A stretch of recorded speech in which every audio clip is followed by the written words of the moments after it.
بنیاد میں یہ ہے کہ بندے میں وہ خدا کو دیکھ رہا ہے. یہ عشق الہی ہو تو ہو، پوری طرح تصوف کی بات نہیں ہے. شاعری میں زندگی کی کہانی ڈھونڈنے کا رجحان اب پرانا ہو گیا ہے.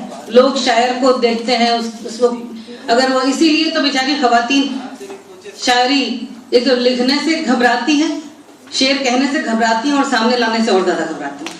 شاعری میں زندگی کی کہانی ڈھونڈنے کا رجحان اب پرانا ہو گیا ہے. زندگی جینا بھی تو ایک اداکاری ہی ہے، تو شاعری کیوں نہیں اداکاری ہے؟ فن کیوں نہیں اداکاری ہے؟ ہر آدمی میں ایک چھپی ہوئی شخصیت بھی ہوتی ہے. غور کیا جائے، ہر آدمی میں ایک چھپی ہوئی شخصیت بھی ہوتی ہے جو خود اس پر بھی روشن نہیں ہوتی. ادیبوں اور فنکاروں کے یہاں ان کی یہ چھپی ہوئی شخصیت ان کے فن میں جھانکتی ہے. بہت سے ادیب اور شاعر اور فنکار اپنی شاعری اور اپنے فن کے مطابق نہیں ہوتے. ہم نے دیکھا مالیگاؤں میں، ہم نے دیکھا امراوتی میں، دیکھا ایسے پارٹی اٹھانے والے اور ہاتھ گاڑی ڈھکیلنے والے لوگ بھی آ کر لنگی چڑھائے ہوئے بیٹھ کر اتنی اچھے اشعار، اتنی اچھی غزلیں سناتے ہیں کہ دنگ رہ جائیں. ساحل لدھیانوی کی 3 کتابیں شائع ہوئی، اس بات کو چھوڑ دیجئے، یہ تو ہم نے دیکھا ہے. عام طور پر یہی کبھی تاثر آتا ہے کہ شاعر مذہب سے بیگانہ تھے، لیکن یہاں دیکھیے کہ کس طرح شاعر اپنی خفیہ شخصیت کی پردیں کھولتا ہے اور دنیا کے سامنے رکھ دیتا ہے. کہا جاتا ہے کہ یہ فلمی ضرورتوں کے تحت مخصوص کرداروں کے لیے لکھی ہوئی شاعری ہے، مگر ہے تو ساحر کی ہی، اور اس کے اندر سے ساحر بولتا ہے. اس کا پس منظر دیکھیے. بھکتی کال میں 2 بڑی دھارائیں بہت زور شور سے چلی، نیرگن بھکتی اور سگن بھکتی. لدھیانوی پنجابی میں بھجنوں کی لفظیات دور تک بھی اس کی نسبت نظر نہیں آتی. بھجنوں میں کیرتن کی لے اور تال پر گانے والی بات ہوتی ہے. اس کی ایسی شاعری کی ایک لمبی روایت ہے. ساحر کا لہجہ اپنے بھجنوں میں رچا بسا ہوا ہے. اساطیر پر ان کی گرفت اچھی ہے. کھڑی بولی، برج بھاشا، اودھی، بھوجپوری، راجستھانی زبان اور ان کی بولی ٹھولی کی روایتوں میں تلسی داس، سور داس، میرا بائی اور بہاری وغیرہ کی شاعری، جن کی بنیاد میں سنسکرت لب و لہجہ اور روایت شامل ہے، جس کی واقفیت کے بغیر شاعر اپنی مذہبی قسم کی وہ شاعری کا وہ تاثر نہیں پیدا کر سکتے جو انہوں نے یہاں کی.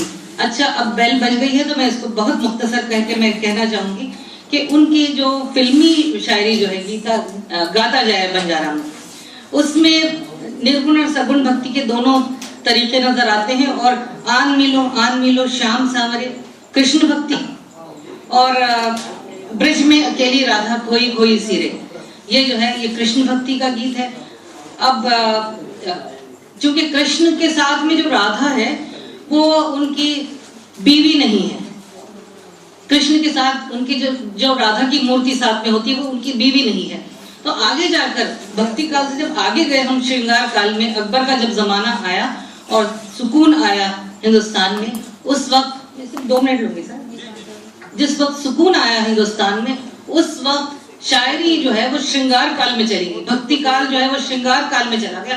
ریتی یعنی سٹائل والی شاعری آئی. اس وقت ہر فن جو ہے اس میں نکھار آیا، زبان و بیان میں، انداز میں، لب و لہجے میں، ہر چیز میں اور خیال میں بھی. اس وقت اپنے راجہ کو خوش کرنے کے لیے جو چیزیں ان کے ذہنی تفنن کے لیے جو چیزیں سامنے رکھی گئی، وہاں پر کرشن اور رادھا کی چیزیں ہی سامنے رکھی گئی تھی. اور وہ جو میاں بیوی والی جو بات ہے وہ الگ ہوتی ہے، ہم جانتے ہیں. اس لیے رام کا جو کیریکٹر جو ابھرتا ہے شاعری میں وہ اس طرح کا نہیں ہے. پھر بھی انہوں نے رام بھکتی کے بارے میں، رام بھکتی کے جو گیت انہوں نے فلموں میں دیے وہ جو ہے وہ بہت ہٹ ہوئے. اور صرف ہٹ میوزک کی وجہ سے، تو بہت ساری وجہیں ہوتی ہے کسی گانے کے ہٹ ہونے کی یہاں پر، اور اداکار کی وجہ سے بھی ہوتے ہیں، لیکن ان کی شاعری تو ہمیشہ بولتی رہے گی، ہمیشہ اپنی دھاک جماتی رہے گی. اس کے علاوہ قوالی، میں پیپر رکھ رہی ہوں لیکن میں 1 منٹ آپ سے میں لوں گی.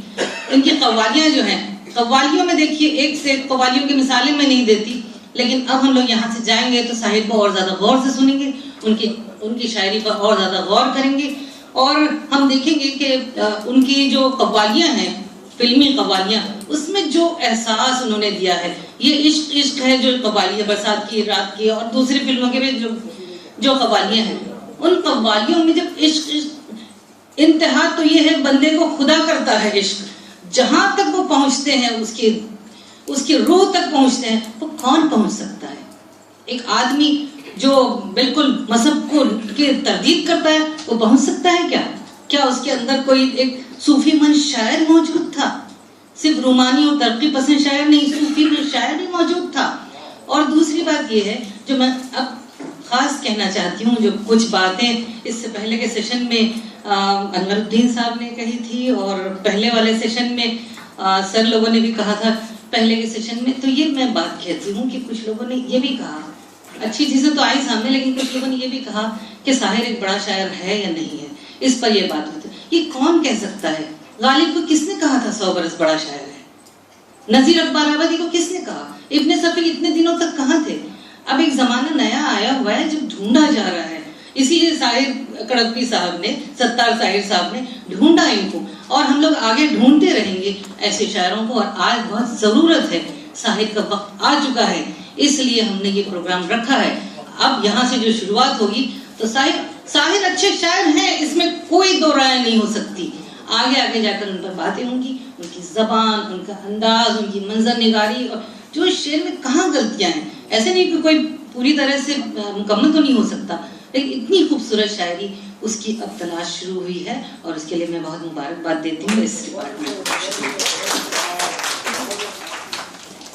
بہت بہت شکریہ. ڈاکٹر صادقہ نواب صاحب نے خاص طور پر ایک نئے انداز سے مقالہ پیش کیا. صوفی منیش رومانی شاعر ساحر لدھیانوی. اب میں اس کے بعد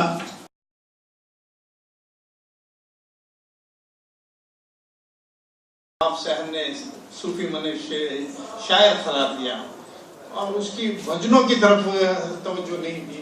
پہلی بار اس کی بھجنوں کی طرف گوپی چند نارنگ نے اشارہ کیا. اس کی بھجنوں کا رنگ ہی الگ ہے، وہ اس ساحر سے الگ ہے جو اس کے تلخیوں میں نظر آتا ہے یا آؤ کہ کوئی خواب بنے میں نظر آتا ہے. انہوں نے صادقہ نواب نے بہت اچھی بات کہی کہ رومانی حقیقت پسندی یا عربی حقیقت پسندی، اس کے تصور عشق پر بھی انہوں نے گفتگو کی ہے. پھر اس کے بعد رحمت اللہ نے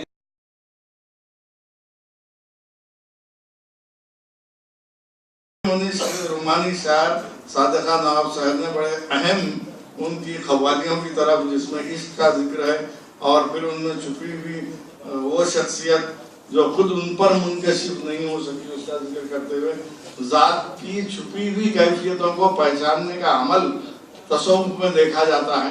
اس پس منظر میں انہوں نے ساحر کو بڑے کامیاب انداز سے دیکھنے کی کوشش کی، اور مجھے پورا یقین ہے کہ یہ جب پورا مقالہ لکھیں گے تو ایک قابل اعتبار مقالہ ہوگا، اور ساحر کی شخصیت کو ایک نئے انداز سے دیکھنے کی کوشش بھی رہے گی. میں ان کو مبارکباد دیتا ہوں. رحمت اللہ صاحب